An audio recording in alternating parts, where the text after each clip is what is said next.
Arsenal 0, PSG 1, a defeat in the first leg, a disappointing night, a disappointing performance, especially early on. And if you watched yesterday's preview, I'm not going to be that guy that says I told you so, but a lot of what I said yesterday, unfortunately, ended up ringing true in a way I didn't want it to. But look, we're going to get into it. We're going to break the game down.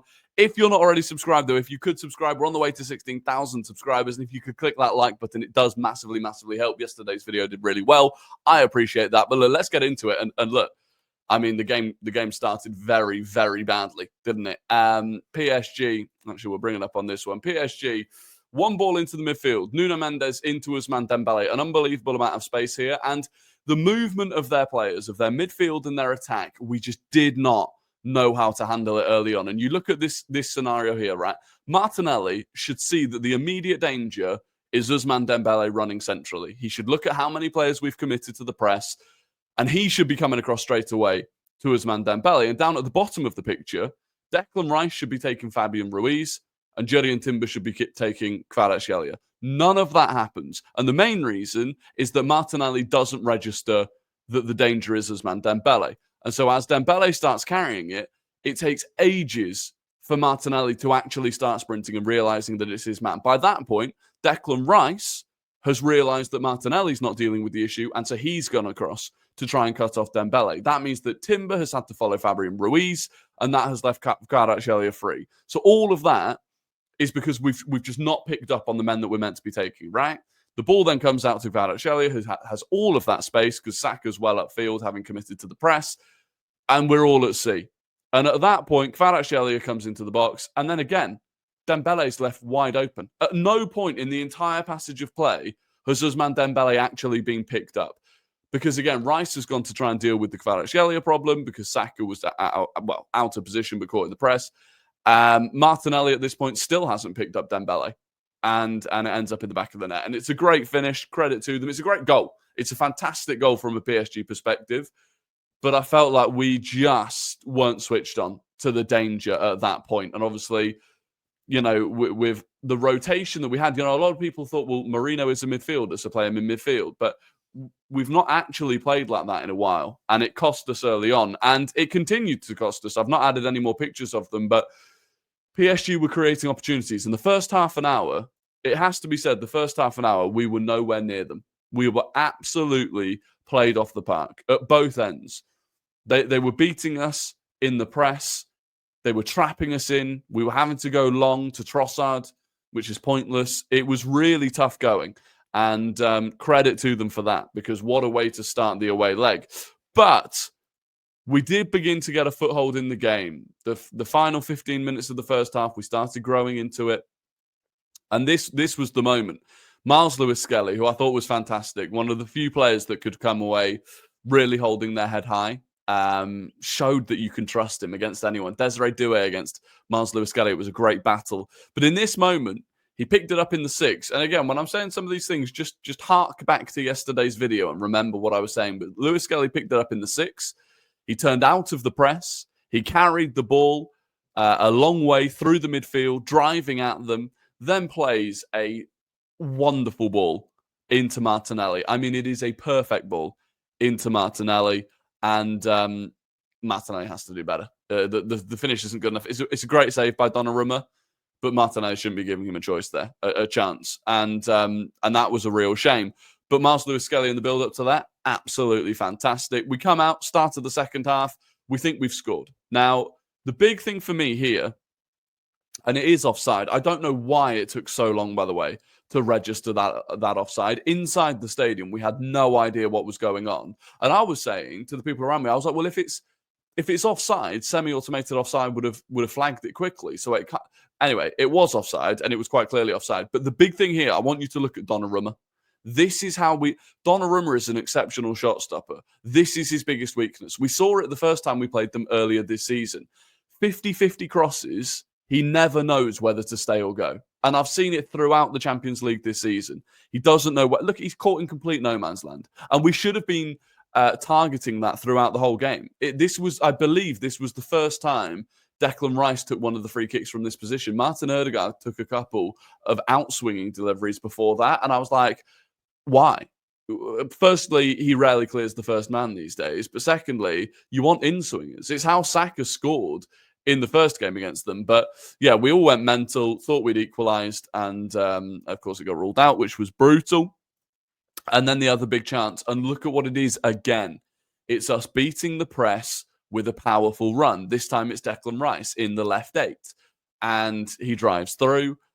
Carries the ball all the way up to here, plays again a lovely ball into Leandro Trossard, and Trossard has to score. From this position, this is criminal. This is absolutely criminal, especially for Trossard, whose sole purpose, from what I can tell, has to be that he overperforms his XG. And if you get a chance, Trossard will score it.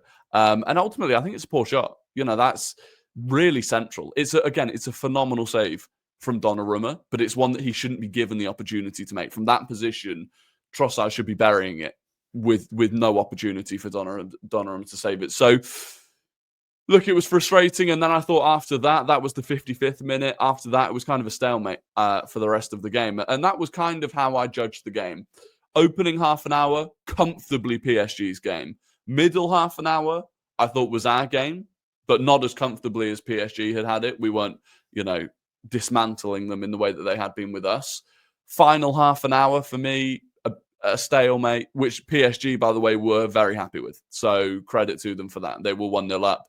To go away with a 1-0 win, absolutely good for them. So, yeah, that was frustrating. And if we go back to this was the lineup I said yesterday, right?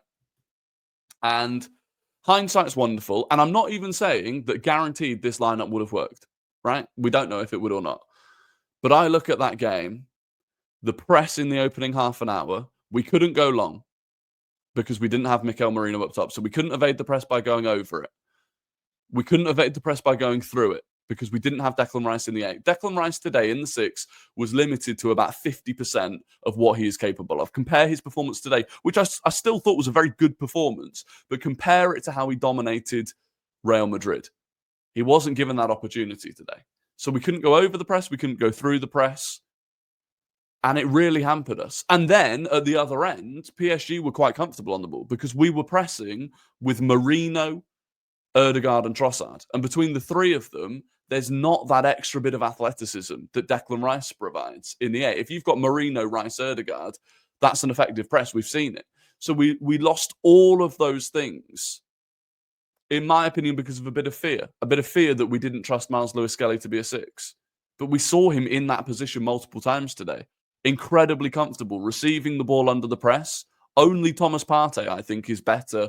In fact, I don't think Thomas Partey is better. Only Thomas Partey is comparable to Miles Lewis-Skelly at receiving the ball in those positions and evading trouble and then playing a forward ball. I just think, sure, Ben White against Kvaratskhelia, that could have been a big danger, right? It could have been. Maybe looking at that formation, maybe Timber still at right back and Tierney at left back even would have been better. But I just feel like we really struggled. And I said it was a midfield game. I said yesterday the whole game was going to be the midfield, the press, the bravery. And PSG showed it in the opening half an hour. And ultimately, that's won them the game. So, yeah, kind of frustrating because I do feel like it didn't need to go the way that it did. But it's a lesson learned. And next week, we have Thomas Partey back. We do have Thomas Partey back, so we don't need to worry about that issue. And I do think that will make a big difference. And, tonight we did have opportunities to level the game or potentially win the game, as PSG had their own opportunities too. In terms of a couple of little odd bits that I want to talk about, this yellow card for Bukayo Saka, couldn't believe it. I didn't really realise at the time. I was a long way away from it in the stand. But seeing the replays, how this is given as a foul is extraordinary. And actually, there's a genuinely good opportunity for Saka there once he's tackled Nuno Mendes that we don't get because it was given as a foul. And I thought, for large parts, I thought the referee didn't really have much control of the game. He booked Trossard for breaking up an attack, but then didn't book, I can't remember, it was either Neves or Vitinha for doing the exact same thing. It felt like he was not up for the occasion, to be quite honest with you. And then this. We spoke about the Tifo situation.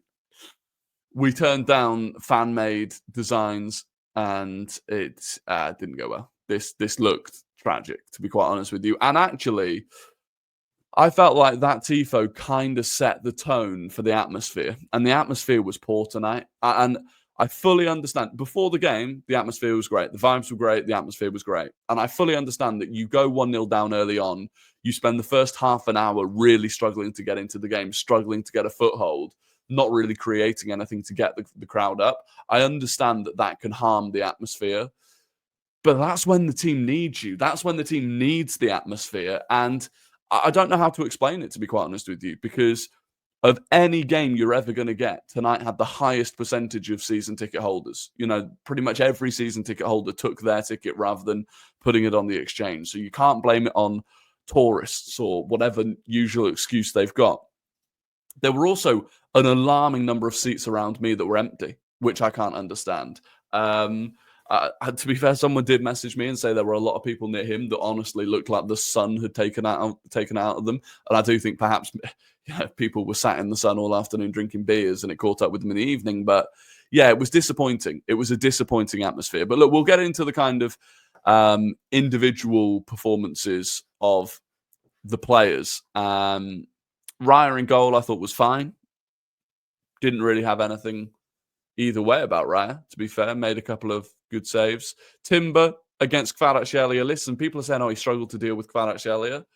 There's not a right back on earth that wouldn't. Like, Kvaratskhelia is elite. I thought some of the fouls in the first half, I thought were harsh. But yeah, overall, I actually thought he did relatively well to deal with him. Saliba, again, another couple of mistakes tonight where it's sloppy. Outside of that, I thought he was very good. There was one fantastic tackle he made on, I think, Ousmane Dembele, slide tackle when he was recovering. Kivior, I thought, was fine. Lewis Skelly, I thought, was great. Martin Odegaard, that was a tough watch. I've got to be honest. I'm a huge advocate of Odegaard. I think some of the criticism he's had recently has been overboard and unfair, but watching him tonight, why Arteta let him stay on for 89 minutes, I'm not too sure. I think giving Nwaneri injury time wasn't enough. But Odegaard struggled so badly. I mean, his pass accuracy, fine, but one chance created, one touch inside their box, 1 out of 6 successful dribbles, 1 pass into the final third, 0 accurate crosses. You know, he won 1 tackle. It was tough. 2 out of 8 ground duels won. You know, it was poor. It was really poor. And he should have come off earlier. Rice, I thought, was solid, like I said. Merino was fine, but genuinely would have been better off up top. And again, I feel like the legs in midfield, he doesn't quite have that athleticism that we need in midfield. Saka was good. Saka was very good. Put the cross in for Martinelli. I didn't put a picture of that. That could have been an assist. You know, you can tell that even Nuno Mendes, who is an elite left back, was struggling to handle Saka. So he had a good game. Trossard, I thought, was poor, to be quite honest with you. And Martinelli, poor as well, because I feel like he loses Ousmane Dembele twice for their goal and then doesn't redeem himself at the other end. In terms of those subs, again, Trossard played the full game. And I understand that we don't have that many options on the bench, but Trossard playing the full game for me, Odegaard playing 90 minutes, or 89 minutes. I was begging Arteta to make some changes. And even if he didn't start with something similar to what I kind of wanted, he brought Ben White on as the only sub before the 90th minute, which was just a like-for-like swap with Timber. It was tough. And I do think maybe, to be honest with you, maybe Arteta was looking at it in the second half and going, we'll take 1-0. We'll take 1-0. And we go away to Paris, because we could have conceded 2-3 goals in the second half. And we got away with it. Not got away with it a little bit. I mean, if we look at the stats, if I bring this back up, we look at the stats. We have more XG than them. Similar number of shots, 5 shots on target, 3 big chances. 3 big chances, no goals. Criminal. Disappointing. But look, the tie is far from over. This is the thing. The tie is far from over. If we look at the positives, we created chances to score. We did figure out how to deal with their movement in the midfield and their pressing. It took us half an hour, but we figured that out. But we won't have to figure that out next week. We have Thomas Partey coming back. There are some reports that Ousmane Dembele has a hamstring injury, and that was why he went off. Don't know the extent of it or if he'll be available next week, but the tie is still all to play for. And we also saw against Aston Villa that PSG can get rattled. It was at Villa Park, not at the Parc de France, but they might have a bottle in them. So I'm not giving up on this tie. Not giving up on this tie yet. But yeah, a disappointing night. I just feel like we all went into it kind of more excited, I think, than the Madrid game. And it didn't quite come off. And I said, the last position we want to be in is chasing the tie going to Paris. But that's the situation that we're in. I'm going to be there. I'm very excited for it. And that is the end of the video. I've got a wedding to go. I've got to be up in 6 hours for a wedding. Oh, God. Anyway, please do like, please do subscribe, all of that good stuff.